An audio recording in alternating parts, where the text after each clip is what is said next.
విశ్వసేన్ గారి యాక్టింగ్ బాగుంది. మనం సునీల్ గారి పర్ఫార్మెన్స్ కూడా చూసుకోవచ్చు. ఈ మధ్య సునీల్ గారిని చాలా సినిమాల్లో చూస్తున్నాం నెగిటివ్ రోల్. దీంట్లో కూడా బాగా చేశాడు. మీనాక్షి చౌదరి గారి కూడా కొంచెం మంచిగా ఉంది. ఫాదర్ సెంటిమెంట్ ఉంది. మూవీ అంతా మెకానిక్ షెడ్ కోసం ఉంటుంది భయ్య. వాళ్ళ ఫాదర్ షెడ్ ఎలా ప్రాబ్లమ్స్ పడితే హైదరాబాద్ పడితే వీడు ఎలా చేస్తాడు అనేది ట్విస్ట్ అయితే మామూలు లేదు భయ్య. బీజిఎం కూడా బాగుంది. మ్యూజిక్ డైరెక్టర్ మంచి లైఫ్ ఇచ్చాడు సినిమాకి.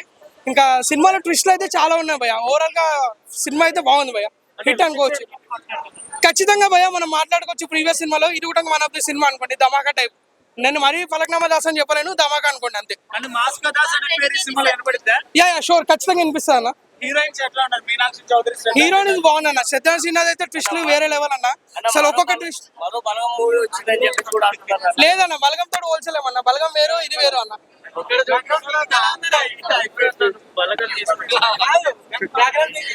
బీజిఎంస్ అవన్నీ బాగానే ఉన్నాయి అన్న. బ్యాక్గ్రౌండ్ మ్యూజిక్ కూడా